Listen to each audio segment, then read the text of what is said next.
you have to create something that will create readers for media, something new, something no one did before. That was Alex Nigmatulin, a co-founder and CMO of PRnews.io. What is PRnews.io? It's a digital PR platform that can help you get sponsored placements in some of the largest publications from around the world and in any language. I have very little knowledge of digital PR and the concept of sponsored placements specifically. So in the course of our 2-hour conversation, I feel I got a mini MBA on that topic. It wasn't intended that people would read press releases. Press releases are for journalists.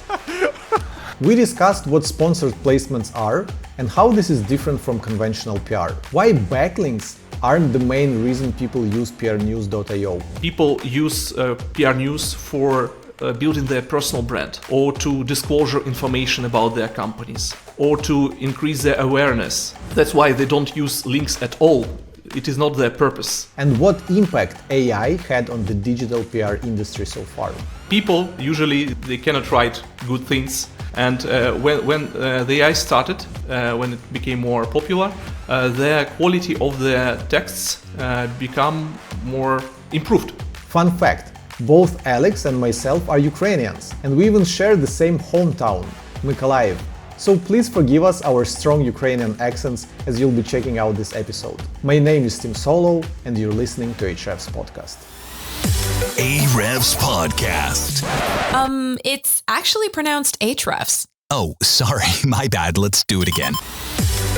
Ahrefs podcast. Okay, PRnews.io. So what it says on the homepage, like your tagline, the world's first sponsored content online store with fixed prices for publications. And you have 105,000 publications listed. So my first question, and again, so that anyone listening wouldn't think that I'm trying to put you in a difficult position right from the start, I sent you a lot of these questions in advance so that you wouldn't be taken by surprise. I wonder if that is different from just buying links. Because in the beginning we were not focused on publishing articles for links. We, as I told in the beginning, at first we just distributed press releases to publish it somewhere, and people didn't use it to get backlinks. They used it to distribute information into news. At some point at BitBlogger, back in BitBlogger, we sent press releases to some media, and they picked it up. And one of the customers told me that, come on, last time I sent this press release and it was picked up by major media. This time it is not. Can you ask them to publish it for payment? How much it will cost to be published there? We asked the price, we added our commission, and we made our first sale. So we understood that it can be also a solution. We had these two approaches at the same way at BitBlogger. We had a marketplace where you can buy editorials and sponsored content in media, and you can distribute press releases. And then when we started PR News, we understood that we cut out this distribution service because it was not predictable. You don't know which media will pick up or not. That's why we decided to run a marketplace. And in the beginning, we were working with the major media who are not talking about backlinks at all. So you have 105,000 publications, and like the way you talk about PRnews.io in your other interviews is basically with every publication that you have, you kind of have an existing relationship, so you can guarantee that the press release is going to be published there. So for 105,000 publications, you have existing kind of relationship or existing deal to publish your content there, right? Yeah, almost like that. In some countries, we have local partners who provide us the list in some countries, but the most of the media are connected to our marketplace directly. A fun observation, on your homepage it also says that prices start from $6. What can I get for $6? You can browse the marketplace and find that, I don't know, some small media, they just, in some countries, back in Ukraine, they can charge you only this. like, I don't know, 100 grivnas can be a price for getting published somewhere on some small media in some rural town. But the problem, another thing, that actually we can sell some articles for $2, but for us it is economically ineffective to sell it for $2. That's why the lowest price is 5 or 6. I don't know, remember exactly correctly, but I think it's six right now. And what is the average price? Like, of course, like average is not a very good statistical number, but still, like off the top of your head, most of the deals that you've seen in the past few months, what were the prices per publication? I think it's $500. It's average price people are ready to buy online. Yeah. What's the highest price? The highest price, I think, in catalog, it's 150,000. I think it's for Financial Times or something like that. Yeah. 150,000 to get published in Financial Times. Yeah. Frankly speaking, no one bought Financial Times from us for this price, but we have several sales of media who asked for 50,000. 50,000 for getting published somewhere is a normal thing. Okay, that's quite a bit. We tell if you want to be popular, if you want to be picked up by Biden, you have to pay. Yeah, makes sense. You know what? Like when I was looking into prnews.io, it somehow reminded me of a project. You should probably remember it from back in the day. It's called myblogguest.com by N Smarty, another Ukrainian. So like we have two Ukrainians on the call right now, and N Smarty is another Ukrainian. So she had this project, My Blog Guest, which was basically a marketplace. Bloggers were able to register their blog in her marketplace, and other kind of guest writers were coming and pitching their guest articles. And there were also like payments involved. And do you remember what happened to this thing? Yeah, I think it was blocked and driven from market by Google. Yeah. You definitely are thinking about those things, right? How to make sure that your operation is legit, and you're investing a lot of time and effort into moderation, right? Yeah. We actually one of the questions you asked before about how we make sure that content farms don't come to our website. We have a strict policy, and we check every media we put to our website. They can submit an application, but it will be checked by our employees. And we rely a lot on Ahrefs, on its data, to do the raw check of the media, if the GR is good, if how much traffic they get, and we also focus on how much outbound links to the inbound links, and how much sponsored content they publish on their website. It is about sponsored content and editorials. It will not be added to our marketplace, but we also can check whether it is it good, how it looks. If it is one of the free WordPress themes, templates, we will not pass, because our employee team, they know all the free templates which they have on the market. Also, we check if the email legit, if it is not like free, like Gmail only or Proton Mail.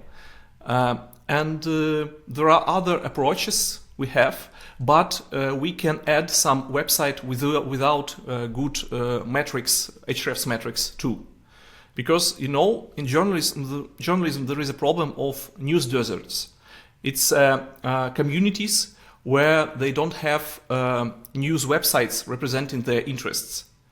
And it is a problem for democracy on local level that there are no such news, because authorities are not questions. Because the main task of the press is to question everything, is to be a voice of the community.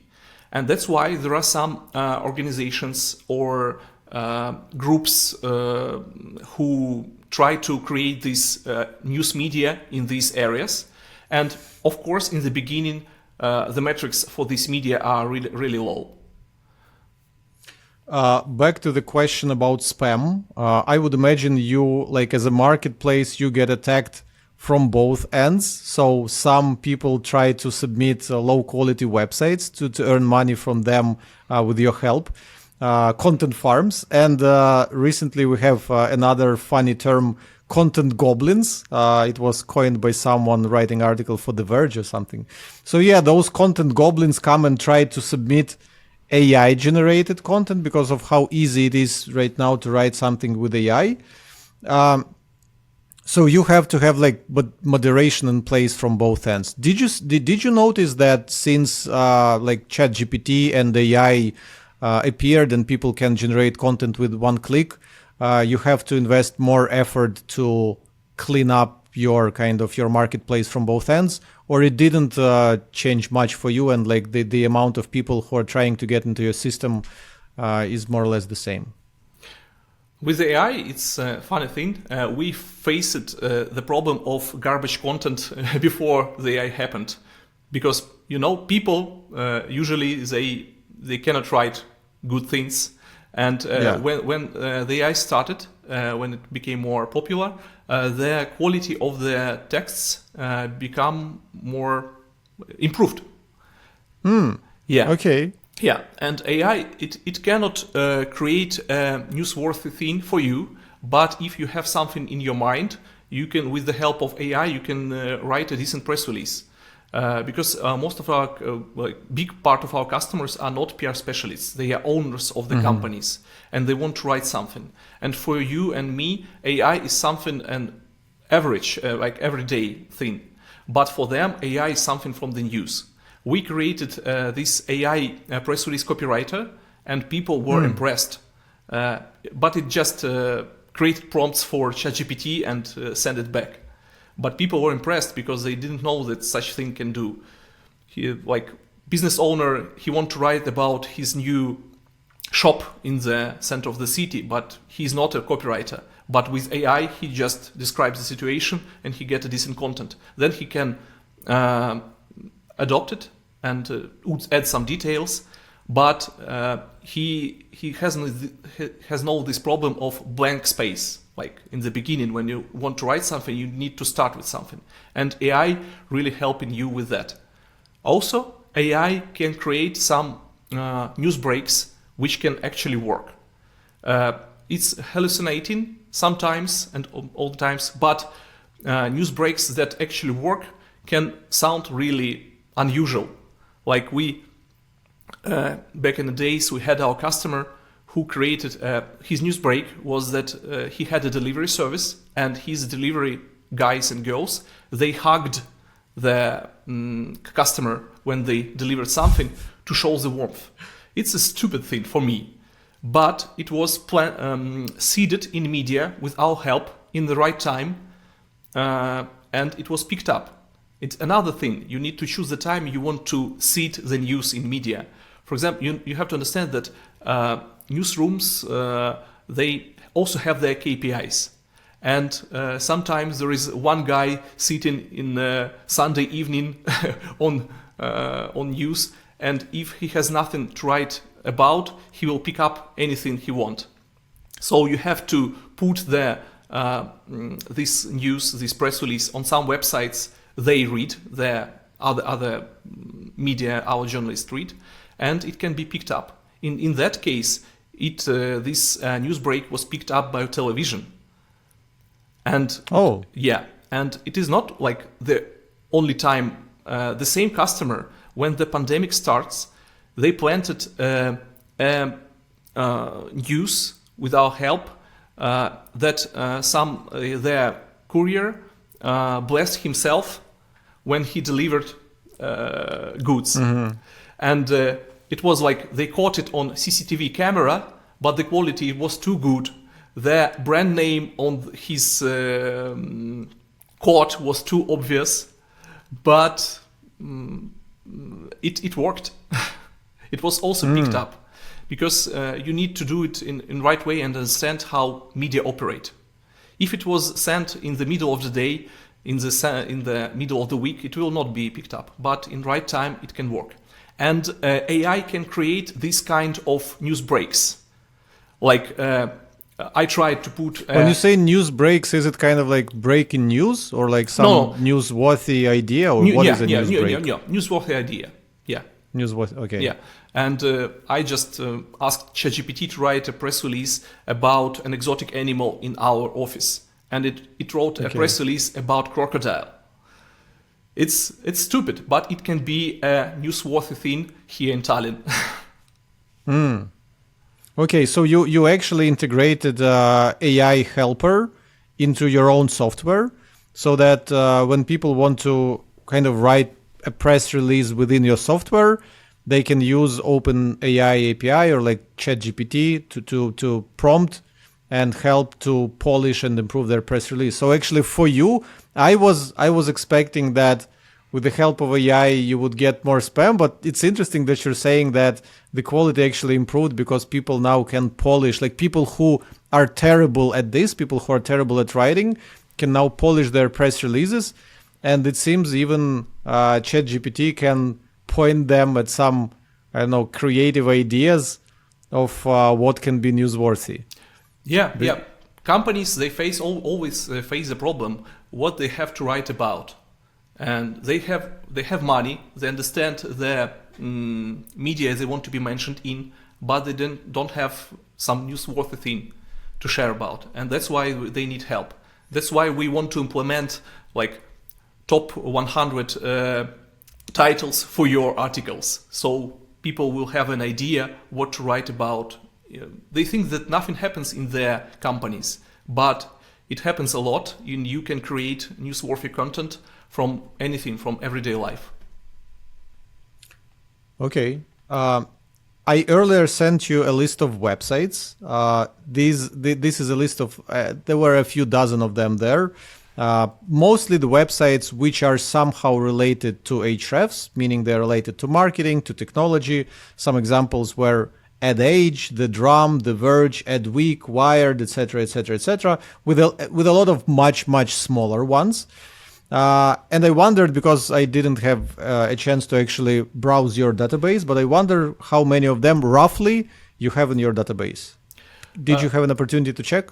Yeah, I had an opportunity to check, and I also want to share, show it to you and your listeners how it works. Let's try. Yeah, let's try. Let's try. For those who has our, do you see my screen? I hope. Yeah. Yeah, and we have this thing we call bulk site checker. Bulk site checker. It is not a perfect name. We're thinking about updating it. No, it's good. It explains what it does. Yeah, you put the list of the website you provide. You just click next, and in a second you get the matches. Like 14 of these media are already represented on our platform, and you can buy article on Wired. Nice. So a good half of the websites that I've sent you is there. Yeah, and another half, it is not match. They are not represented on our marketplace right now, but you can request to add them, and we'll get this request. We'll go through this list. If they are valid media, we will contact them and add it to our platform, and you get the notification about that. Oh, very cool. Yeah. How many media do you typically add per month based on these kinds of requests? I think that we now in the pace of 3,000 media added monthly, but we also 3,000 media added monthly. Yes. But we also in the process of working on our database. Before we had not so high approach to the quality, and we really wanted to have 100,000 media in our database. We see this as a North Star metric, and we wanted to achieve that. And for last 3 months, we deleted 10,000 media from our marketplace, but added new, more quality media to platform. But so, for example, I saw there were 18 websites out of my list that you don't have in your database, so I can kind of request them to be added. Do you have any even general information about your typical success rate whenever you reach out to media that match your criteria, so you do want to have them in your database, how often do they say, no, we're not interested? It happens from time to time. Actually, when I checked this your list yesterday, I checked it also with our database we have, and I saw that 5 of them, of this media, which are not listed right now, they were listed before, and now the conditions of them are renewed. We are looking for new managers, we are updating the prices, updating the conditions, and other media we also know about, and we just reach out to them. Usually, as I told before, we are always about our customers, about what they want. And if the customer really wants this exact media, we will do everything to add it to our platform. Sometimes we get no replies, or they don't want to work with us. Or some media, they don't have this opportunity to publish sponsored content at all, because they have another type of monetization. For example, they are sponsored by some fund or something. That's why they don't publish news media, editorials and everything. I wonder how this process of reaching out and adding some media to your platform works, like on the back end. Like, do you have some CRM to track this, or do you have like an internal CRM within your software? For example, if some customer has requested for a media to be added and you reached out, and for example, they replied and said, I don't know, they're not interested, or they replied and said they will think about it. And then like in a few months, some other client requests it. And you wouldn't reach out to them as if you never contacted them before. You should have a record somewhere that you tried contacting them. And you should probably have a record. Okay, so we have 3, 4, 5 customers requesting this. Do you track all that? Yes, of course. We have. Is it a database, I think, of 300,000 media in our database. We constantly work with them, and some of them just say they don't publish sponsored content at all, and maybe we will not ask them again. But something can change. It's always changing. People can, there can be another person in the company, or some salesperson we contact at first place, they are not agree to work with us. But maybe he will move out, and there will be someone from this company who eager to work with us. So this database that you've mentioned, it's not a spreadsheet, right? So no. It exists in some form of software that is internal, and that you guys are using. So it's also not a CRM, like, I don't know, Pipedrive or whatever, where you have, or even outreach tool, because for example, outreach tools like Pitchbox, BuzzSumo, they let you kind of track your prospects kind of like as a CRM. So you have your own thing. Yeah, we have our own thing, because there are different connections. Media can be part of some media houses. One editor can be editor of other media, and all these tools you named, they don't have this thing where you can build these connections between each other. We also have CRM for our customers, and we track all the data about conversations with our publishers are also added to this CRM. So we have all the history of communication with our publisher. And publishers, they change their companies. They can work in one media and then can go to another one, and they want to add their media themselves. We also have a constant requests from media who want to be added to our platform all the time. One last question about this database. When someone on your team has to send an email to a media company with a request to partner with you and have sponsored content published on their website, do they send those emails from their Gmail and then put the records in your software, or do you actually send emails from the software and everything is tracked there? Unfortunately, they send emails from Gmail, from our corporate Gmail. We have a lot of things to improve. We know that. Yeah. And No, I was just trying to understand how far you went with building out this internal tool, because it's like your own CRM for your specific purpose of reaching out to media websites and kind of negotiating with them. And because again, like you said, the requirements of the media to get published, the prices, the requirements, they can change. And you also have to track that in your CRM, like, oh, 2 years ago it was this, and now it was that. So you have your own thing that is tracking this. Yeah. We also have a constant thing which works, and we update the terms and prices all the time. Our team, they have these tasks all the time to update the data, and at least once per year. How big is the entire team of prnews.io? 55 people. 55 people. Yeah. And you're not sharing your revenue numbers publicly? No. Okay, then we won't go into this.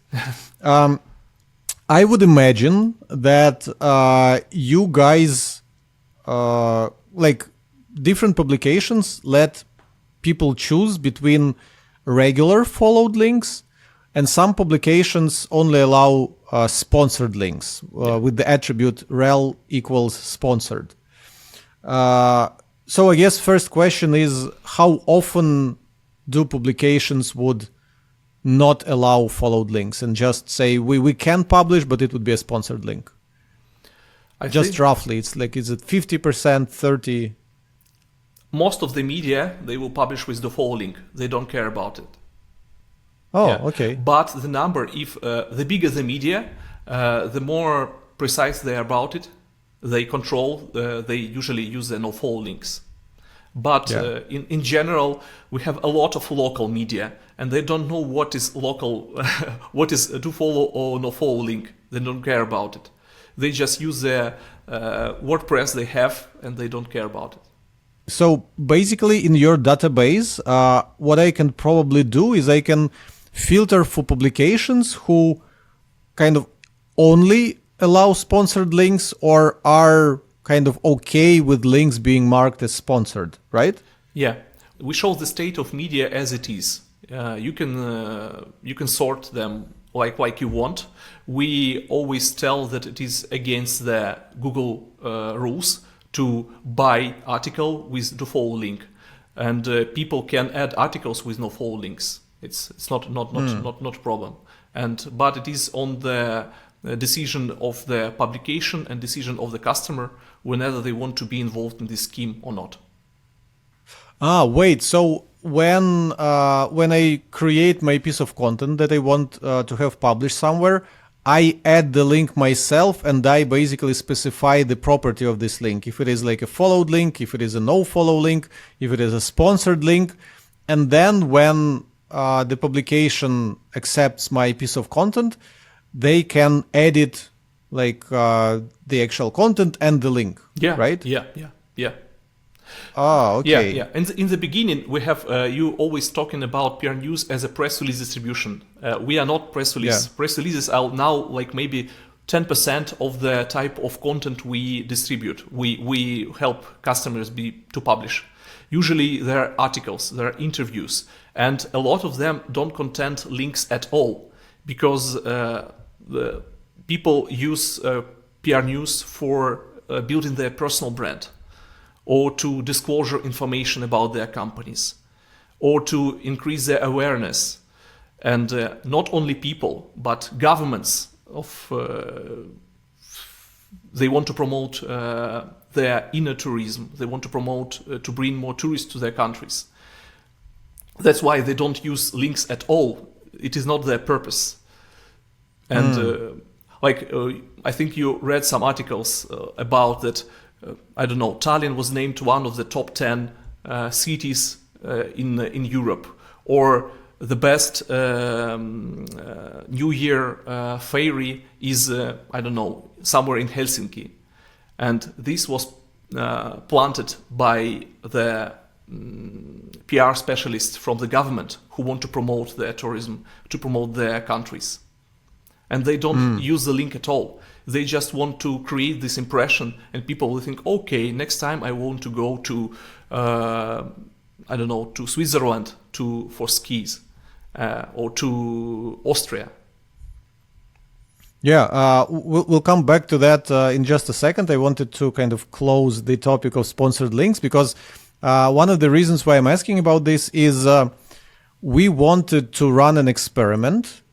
If links that are marked with attribute sponsored, if they help you rank better or not. And we are going to create a website, buy some sponsored links, and see if those links are helping it rank. This is why I was asking you if I can just go and use your service and place some articles with sponsored links to our website, and we can track if those links are moving the needle, because I didn't really see anyone actually testing this. So there is no kind of conclusive evidence if sponsored links kind of have zero effect on your ranking, or if they help your website or a specific page that you want to rank better, if they help it to rank better. I wonder if you can answer this question for me already, given how many different pieces of content people buy via your service.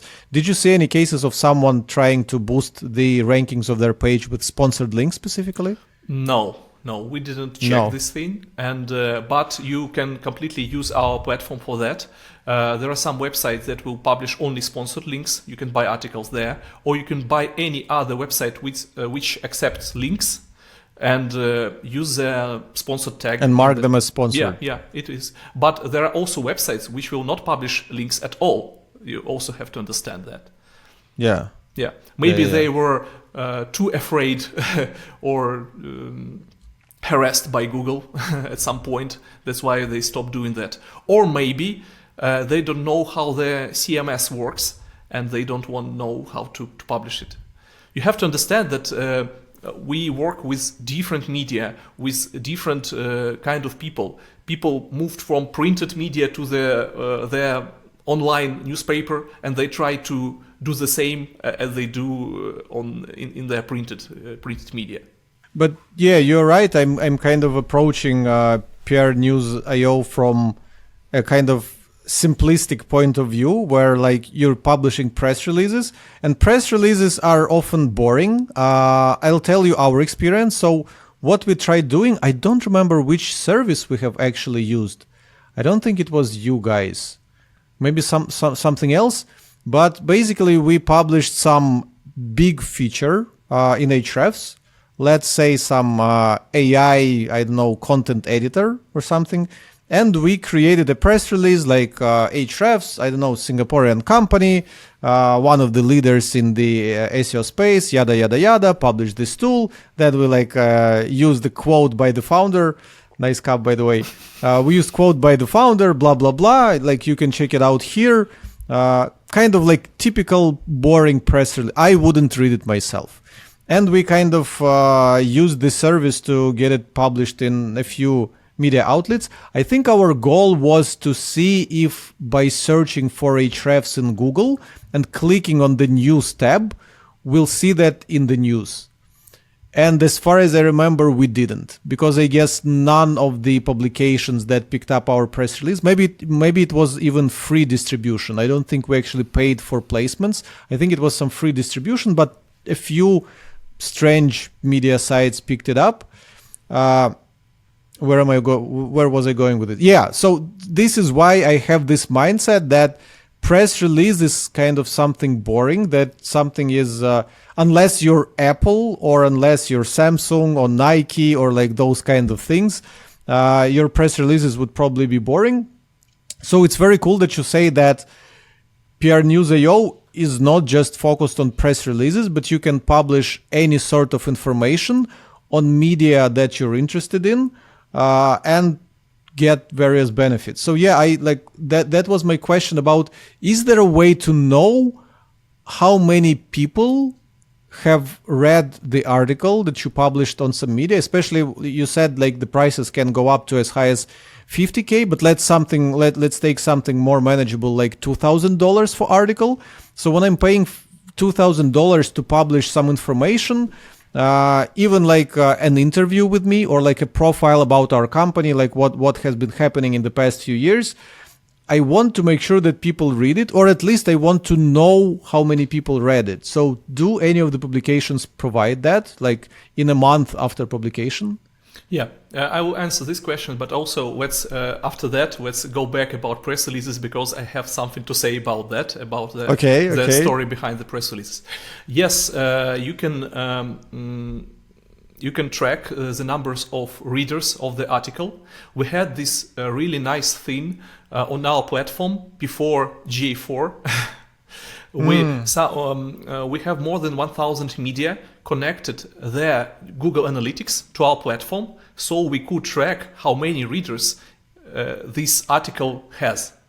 And sometimes we were really impressed. Like we saw a paid article, it get 40,000 views like in 2 days.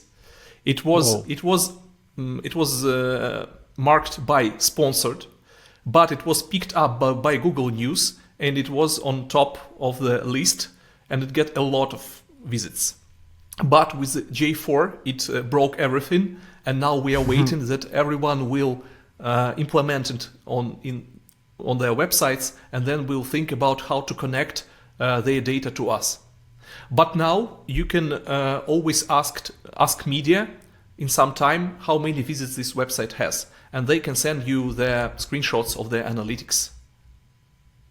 One thing you also mentioned, which I thought was very cool in the case that your article actually gets readers, because like I said, going into this interview, I was only thinking of boring press releases, and I was thinking, who really reads that? But in one of your previous interviews, you mentioned that some media, they allow you to use your Facebook pixel on your page. So basically then you can also retarget the audience that have consumed your information. So yeah, like you said, you don't even need to link to your website. You can, for example, just mention your brand. For example, we can write an article about Ahrefs being a great tool for search engine optimization, and we don't even need to link to ourselves, but then we can retarget everyone who read it on a publication where we published it on Facebook. Yeah, and on LinkedIn too. Yeah, and actually media give you really impressive opportunities. Like some of them, they can add frames, and you can not only add YouTube videos in your content, but also like we have our customer Roy for Presenter. It is also, I think, a startup with Ukrainian founders. Mm-hmm. They can create a presenter, like it will be a PDF. It can be put into frame on other website, but you can see whenever it is opened or not, and you can communicate with the person who opens this presentation right now. So you just have a salesperson on other website. Nice. Yeah. Well, what story did you want to share about press releases based on what I shared of our experience at Ahrefs? Yeah, press releases, actually it is a B2B product in PR field. No one it was not let me process that. B2B product in PR field. Okay. Yeah, it wasn't intended that people would read press releases. Press releases are for journalists. Press releases are for journalists. That's what I mean. Okay. Yeah, journalists are people. Yeah, I'm talking about like readers. They are for journalists. Journalists will read the press release, and they will pick up what they need for their news website. If it's newsworthy or not, can they use it or not? For example, some Apple will.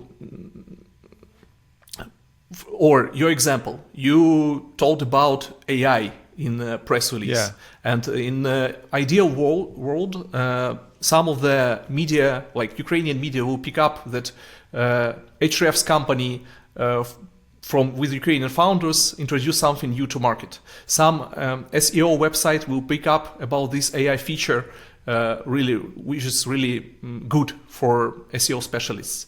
Someone will tell that AI will destroy us all in the future. And this all was on the basis of your press release. It has not to be picked up and copy-pasted to the website. in the ideal world. But something went wrong and press releases became public on some place. Maybe because journalists became too laziness, and they started just to copy paste the text onto their websites. Then these press release dedicated websites happened, where you can put your press release and journalists will pick it up. And then press release distribution services happened, who just will pick up your press release and send it to journalists. But the problem that the moderation of these press releases is not cheap. We experience it ourselves on BitoBlogger when we allow everyone to put a press release for free on our website. We spend 80% of our time moderating the free press releases. We tried to teach people how to write press release, how to find the best news break to put in press release. But at one point we just stopped and understand that no one needs that. And then, in the beginning, these press release distribution services, they were focused on distributing press releases. But it was hard for them to tell companies that your news is not worthy. No one will pick it up. But customers, they want the results. They don't want just press distribution fact. They want to be published somewhere. That's why the distribution services contacted with some website and created these shitty pages no one reads, and which are created only to publish press release. No one will read, no one will pick up. That is how operate. But also another thing, we have to understand that not all the companies want to press release to be read. It is not their intent. Public companies are required to disclose information. We understand that it is not important to you that some public company have new CFO, but they have to disclose this information to public because they are public companies. Like back in Ukraine, when you lose your passport, you need to publish an advertising in government newspaper. No one reads that it is a fact that you lost your passport. This is part of the disclosing process. That's why all these big companies, they use press releases to disclose their information, and don't think that it will be picked up by someone.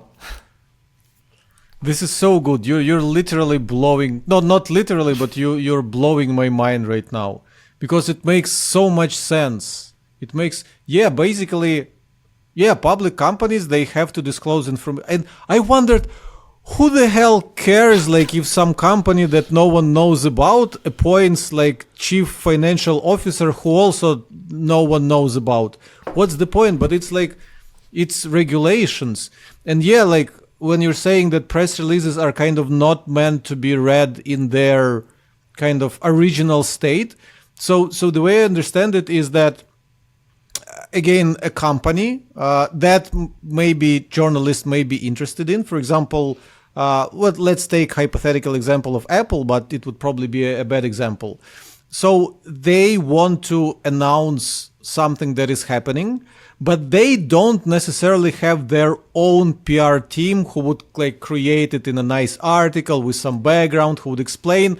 They would just say, we created this, or like, this is our new product, and like send it out to journalists, and the journalists who are interested in this topic, they know that this new product exists, and it is their job to publish an interesting article about this product, share the backstory, or like they came to this product from doing this and their competitor is doing that. But like the company wouldn't do this themselves. So for example, if Ahrefs would ship a feature, we wouldn't say, oh, like this competitor also has this feature and this competitor said they're not doing this feature, and like it's been 3 years still like we saw any advancement in this field, blah, blah, blah. We won't write this about ourselves, but if we want to get the news out and we're hoping that someone would pick it up and kind of turn it into an actual interesting piece of content, we create a press release. But then very interesting how you shared that the websites appeared that would publish the press releases as is, and then it kind of some people in the industry thought that there are the rules of the press release, how you need to create it and reach out to all those publications, but this is just Yeah, ideal press release has its structure. It has to have a title. It has to have a lead which explains the title.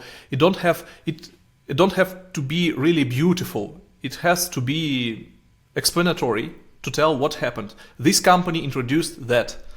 This will influence that. This is the characteristics. Yeah. This is a quote of the founder about that. And quote people use. It's the only place in press release where you can use your own opinion, how it will influence the market. You cannot, in your press release, tell that this is like revolutionary product and telling that it put it into a press release. You can put it into a quote of your founder that he thinks that it is a revolutionary product. Then it has to have boilerplate. It is a place on press release describing the company or other companies involved in this press release. And it also has to have the contact information if journalists want to reach out to get more details. But essentially, press release is kind of like a bait to journalists to reach out to you and ask for more details. Yeah. It's not something that websites would publish as is, and it's stupid to expect that publishing that press release in this kind of form, which is essentially a list of requirements to make debate kind of useful for the journalist, that people would read that kind of thing on websites. That totally explains what happened to our press release about the features. Thank you. Thank you for educating me. Okay, so I think we have a very specific case for Ahrefs, because we are now organizing a conference at the end of October in Singapore. And we might try to get news about it published in local Singaporean news websites. So can you check right now how many publications you have either marked as Singapore or maybe .sg in their domain name? I just wonder, of course, we'll need to filter them by, I don't know, tech space or like, so that they would be somehow related to Ahrefs, but still I wonder what's the database like in Singapore. I think we have 148 Oh, Singaporean websites. Not bad. Yeah. But if you are prepared, you can give us a list and we'll get you more. Oh, nice. I think we might actually sign up and try you just to promote our conference in Singapore. Very cool. Let's talk a little more about additional services. So, like you mentioned, there's an opportunity to include your Facebook pixel, your LinkedIn pixel. Well, some publications allow that. Some publications would give you statistics on how your article performed in terms of views. I wonder what other services, and if this is easy to just browse. For example, many publications would have their like email digest, email newsletter that they send to their readers. So I wonder, like, if it is easy to use your platform to just check how, like, which publications would also are also giving me an option to include my article in their digest. Yeah, we have all these options. If a publication provides these services, it will be also presented on our platform. They can announce your article on their Facebook. It's for additional promotion. Oh. They can publish it in their newsletter. They can promote it on their homepage for some time, or not only on homepage, but on their network. For example, I think if you publish it on Wired, it will be promoted on other websites of this media group. There are other additional options, like the journalist from the newspaper or the magazine can write an article about you. They don't just use your article. They will send you questions, you will reply to them, and they will prepare the article themselves. So someone from Forbes can create an article about you. It will be marked as advertising, but it is Forbes journalists writing about that. Some other additional options. What else? There are some options provided by us. We help you with copywriting, with translating, and we also have this feature. We can give you views. We can send views to the article. For you, it is understandable. You just can, after you publish something, you just use Facebook to announce this feature about some audience. But most of our customers, they don't know about these things, and they just need this article promoted, and we can also provide this service for them. We can use Facebook, we can use MGID, we can use Tabula to promote the articles in their networks for our customers. Okay. Yeah, I was asking first and foremost about the services that the actual media partners of yours are offering, but you answered both. So we were talking a lot about kind of creating newsworthy stuff and like paying media to publish it on their websites. And you said something in one of your previous interviews that resonated with me quite a bit. You said that news don't happen naturally. Like a lot of news don't. Some do, but a lot of don't. So when you see that something happened to like a given company or like some famous person, oftentimes there's a PR agency behind it who engineered this piece of news, who came up with a newsworthy occasion, and they sent it to different publications, and oftentimes they even paid. And I was actually reading a book. It's called Supermensch, like superhuman or something like this. I think it's from German, about a guy who was a producer to some music bands in the United States. And he said the same thing, but I'm sorry, but he said it better. He said you shouldn't wait for history to happen. You should create it yourself. So what he was doing, he was basically engineering news himself. So one example was he took some metal band, like metal rock band or whatnot. No one knew about the band. So he made them play in some nightclub with transparent clothing. So it was clothing made of plastic, and they were like practically naked on stage. And then he invited some of his friends with their kind of kids who weren't 18 years old yet to this club, to this concert. And then he called the police and he said, like, what is happening in this club? There's like naked people on stage and there are like kids in the room. Please come and arrest them. So he made police arrest his own band. And then he called all the media and said, like, here's what happened in your town. And then he further seeded this news. And there was also a very good book by Ryan Holiday. It's called Trust Me, I'm Lying. He was also engineering a lot of news. So for American Apparel and others. Yeah. So I think it's a paradigm shift. It was a paradigm shift for me back in the days, and I'm hoping that it would be a paradigm shift for a lot of people who are listening to us, because oftentimes people would wait for something to happen to them or to their company while their competitors are getting all the news, all the mentions. But that's the thing, you cannot be interesting out of nowhere. You have to kind of engineer it, and you have to put effort to put yourself in those publications. You know, one company, they created a book about SEO for kids.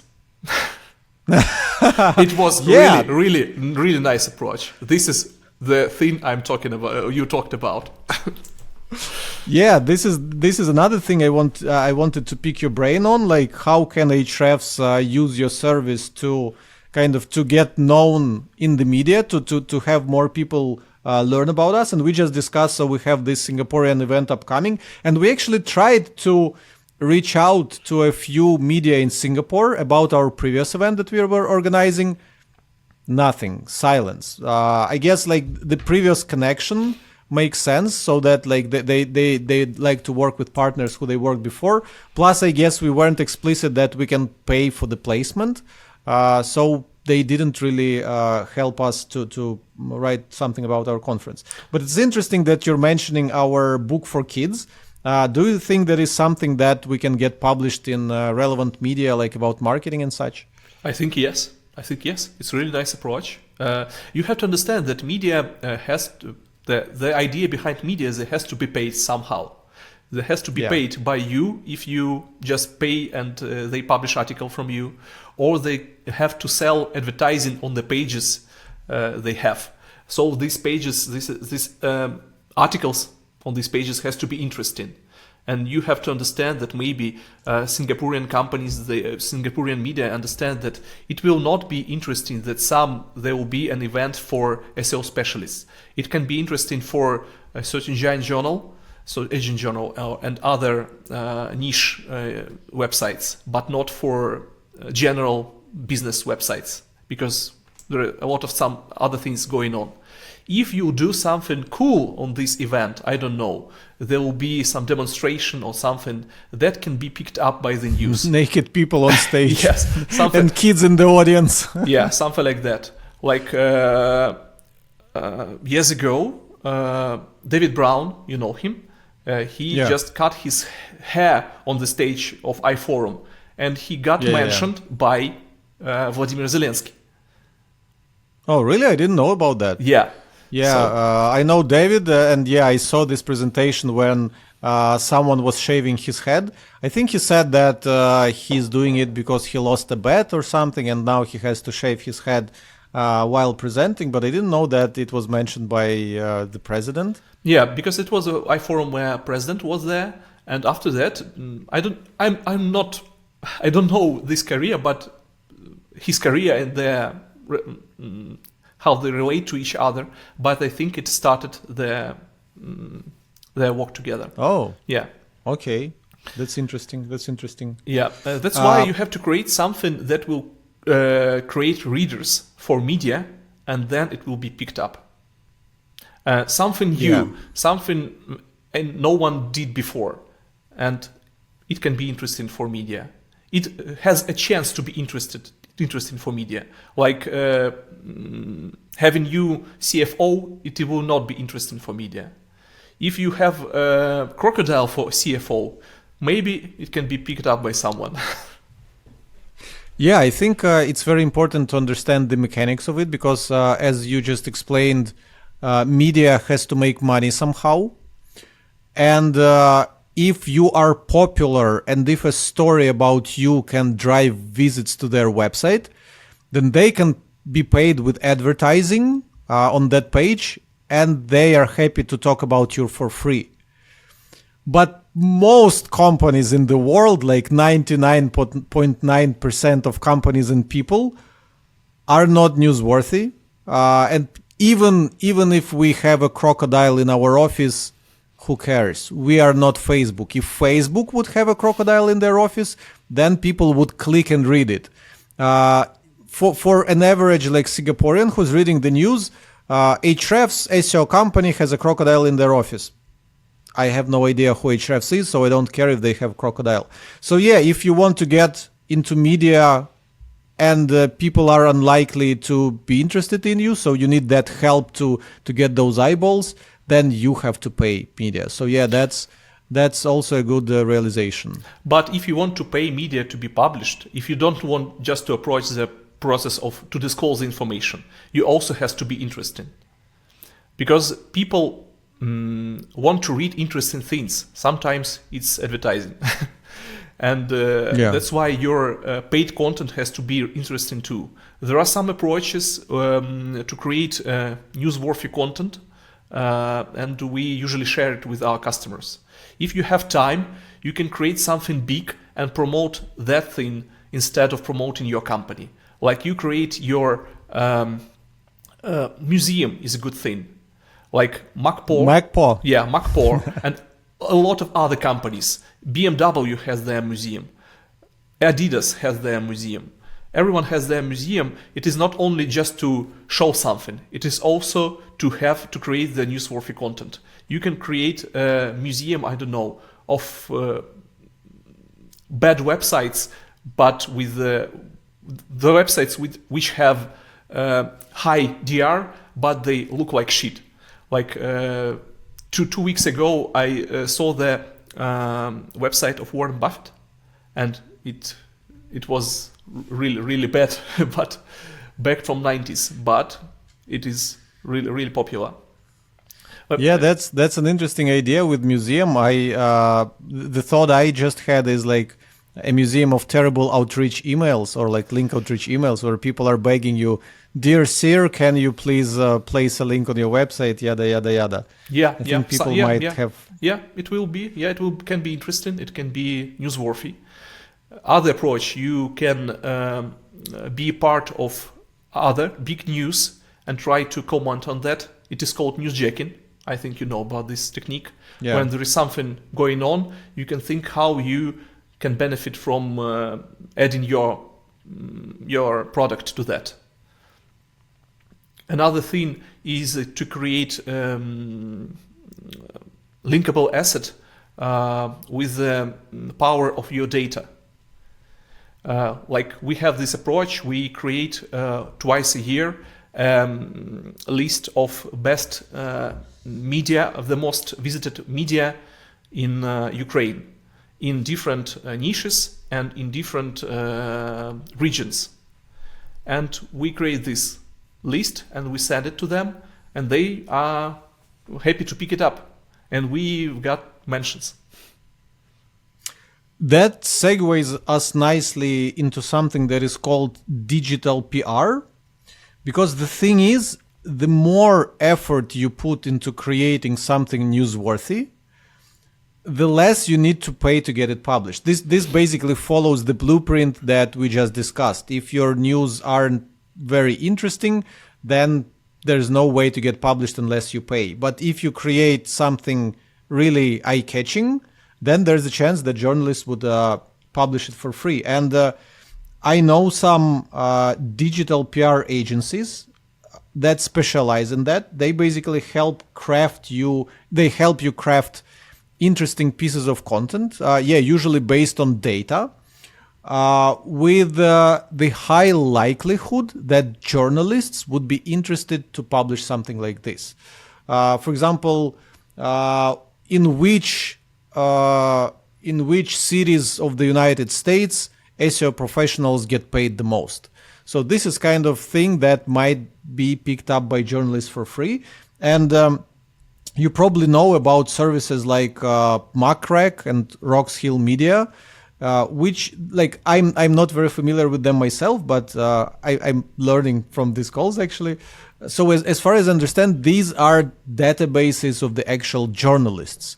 So if prnews.io is the database of publications of media, those things are the actual journalists and their contact information. Is that right? Yeah, that's right. Yeah, but to be effective, I think you have to use all the approaches. If you want to be published guaranteed tomorrow or today in the exact media you want, you can use PR News. If you agree for probability to be published, to be mentioned somewhere, you can use this free approach. Actually, the job of PR specialists, the job of PR agencies is not free. Yeah, you still pay them to create this piece of content. You still pay for their work distributing this piece of content. And like you said in the very beginning, why kind of you steered away from this strategy is because there is no guarantee that you'll get those placements, while you guys guarantee, but these are kind of paid sponsored placements. But can you tell me more about your views on those tools or those services like Macrack and Rocks Hill Media? Because if they are essentially databases of journalists with their contact information and like profiles and tags like which industries they belong to, you essentially have more or less the same information. So have you ever thought about creating another kind of arm or branch of your business where you would just separate the content information of the journalists from the media and would just people would pay to get access to your database of journalists? Yeah, we had this idea in the beginning of creating PR News. Actually, we pivoted at some time. We have this idea that people will just come to PR News. They have an option to get published for money or to distribute their press releases. We also uploaded some databases of journalists we created ourselves and thought that people will also upload the list of their journalists they have to pitch them. But it's not a problem to find the context of the journalists. The problem is to create something newsworthy and to go through, to be picked up by them. Because journalists, they have like more than 100 emails every day, it is really hard to be picked up by them. And it is not a problem to find their contacts. It is a problem to create newsworthy content and to be creative in approach how they see you. That's why there are some ideas. You have to be quick and transparent in your headline. You just have to put your news into the title of the email you pitch them, and then do all these techniques, understand how people read emails. They read it from their phones. That's why you have to think that all this "dear sir" in the beginning will just take space in the phone. That's why you have to put your news in the first place, and then after you pick up his mind, then you can pitch him and tell him that you really respect him and tell that you know his name or her name. Yeah, I'm also, as I'm thinking of your business model and their business model, it seems that their audience of potential customers is much smaller, much narrower, because if only thing they do is provide contacts of the journalists, then their customers are probably PR agencies. So PR agencies who onboard new clients and who need to sort and filter journalists, happens again, who need to sort and filter journalists by specific criteria and then send them emails to pitch. While for you, the kind of the end user, so to say, like Ahrefs, like we can be your customer. We don't need to go through PR agency to use your service. If we know what we want to post in the media, we can use our own marketing team to create an article or piece of news that we think would be worthy of publishing on those publications.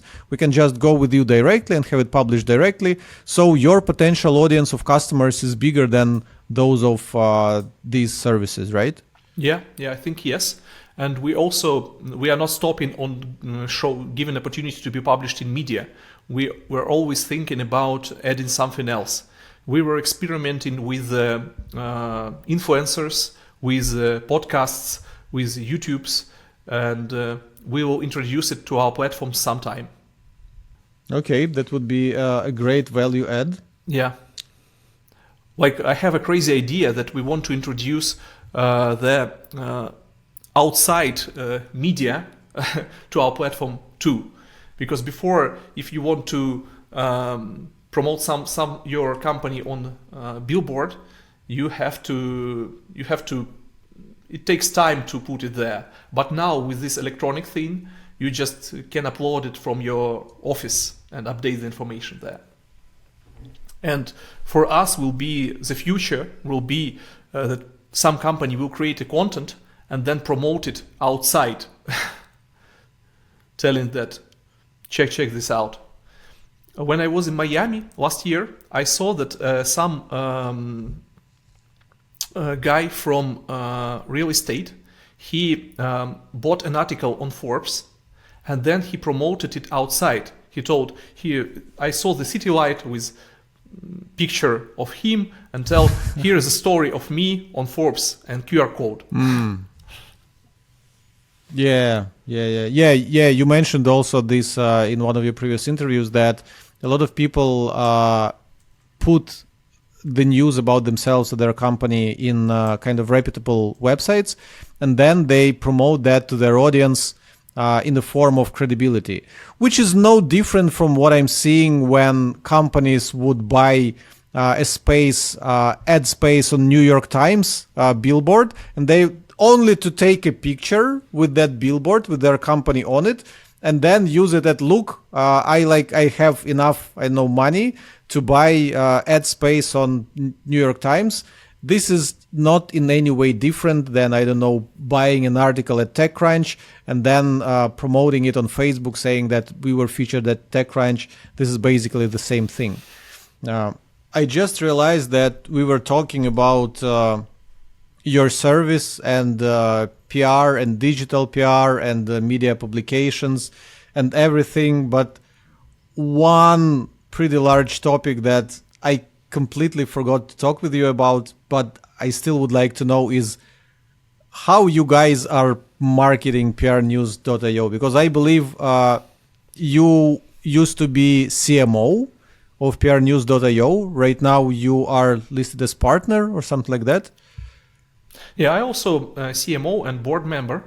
It is called, yeah, and one of. So essentially, you are still in charge of marketing of the business. Yeah. So tell me, how do you market yourselves? Like, how do you find customers? We use our platform a lot. We use content marketing. So if we have a good opportunity, we buy articles there, and to not for SEO purposes, but to drive traffic. Actually, one of the approaches you can have and how you can use paid articles. Sometimes it is hard to you to promote for some keyword your website, to promote your website for some keyword. But it is easier to be published in some media and to get to top 10 with this article.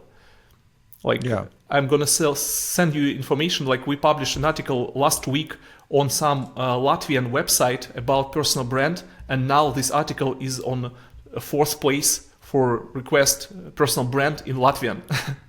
And for us, it will be hard for our website to rank for this keyword. But this article is already there, and it brings traffic to our website. It is not big, it's just an experiment, but if you have articles for these keywords in every media in the world, in every language in the world, you'll get constant amount of leads coming to your website. And this one of the sources we use. This is a very cool strategy. I call it second-hand search traffic. I'm not sure if anyone else is using this term. Maybe I can coin it. But yeah, especially for smaller businesses, for example, some startup would get investment and they have like budget for marketing and they want to rank for specific keywords, but it would take them time to do it because they need a lot of backlinks to their website. They need to create content to their website. But what they can do is they can publish content on the same topics on big reputable websites. And this content would be talking about them as the solution for the problem. And they would be getting kind of second-hand search traffic from that article to their website, which makes a lot of sense, especially in the beginning. So media will be your landing page. Yeah, exactly. And imagine you can create a lot of articles like this. Now I'm thinking that we have to have not only one article about personal brand in Latvian. We have 5 of them. Google will not put our website on 5 places. You can essentially own like all 10 search results if you have enough budget. Yeah, we have this for some time. I didn't check recently. We have this approach for content marketing strategy in the US. We've got 3rd position with our article on Forbes and 8th position with our article from our blog. Whoa, nice. Yeah. Okay, so that's one strategy that you're using. How big is your marketing department in general? How many people are 6. involved in marketing? 6 people. 6 people. What are their roles? Our author of the blog, and maybe you know her, Nastya Zelenovska. She's from. Of course, we work together. Yeah. Also,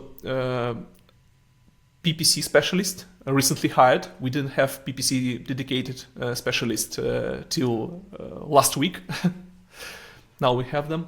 We have a PR specialist who writes our press releases and pitches them to media. We also use classic PR job if we want to pitch someone, because some appearances in some media can be really pricey. That's why you just use the classic approach of pitching the articles to them, pitching their press releases, pitching the news. We also have someone who is in charge of events. It is another big channel we have. We go to different events in various countries and bring leads from there. What are some of the latest events that... Are you sponsoring those events, right? You have a booth there? Yeah. We have a booth there, like Ahrefs. And next month we are going to Money 2020. It will be hosted in Bangkok, in your area. Also, we have a lot of customers from fintech, from financial sphere. That's why we are going to these events like Ahrefs, Money 2020. We are going to Money 2020 in Amsterdam too, in May, I think. And we have a lot of customers from e-commerce. That's why we are going to e-commerce events a lot. What about SEO events? We went to Brighton SEO, but twice. But I think that people want links there. But we are more about PR. Okay, that explains. Yeah, that's why we stopped going there with the booth. But maybe we'll go there like just visits to listen to things. Because when you work on the booth, you don't have time to go to listen to the speeches. True. Well, there's a pretty cool SEO conference happening in Singapore in October, so maybe you should consider. Yeah, we also have an idea to create a PR Tech conference here in Tallinn. I remember like years ago we discussed the same thing to do SEO and PR Tech conference in Mykolaiv. Now it is not possible, but I hope someday we will do that. Because our native city is really a cool place to see, cool place to spend time, and to bring people to put it on the map. Because a lot of cool companies come from Mykolaiv, but people don't understand they're from there. Yeah, exactly. Once the war is over, we'll definitely do what we can from the Ahrefs side to bring people to Ukraine. I actually... about a year ago, I announced that once the war is ready, we'll definitely do a big SEO conference in Kyiv. And there was a lot of support from the SEO community, like, yeah, for sure, we'll come, we'll support you guys. So yeah, it would be quite a journey to kind of rebuild everything back. Alex, thanks a lot for the interview. You educated me quite a bit about PR, about media, how everything works. For me, this was quite eye-opening and very interesting. So thank you. Oh, thank you very much.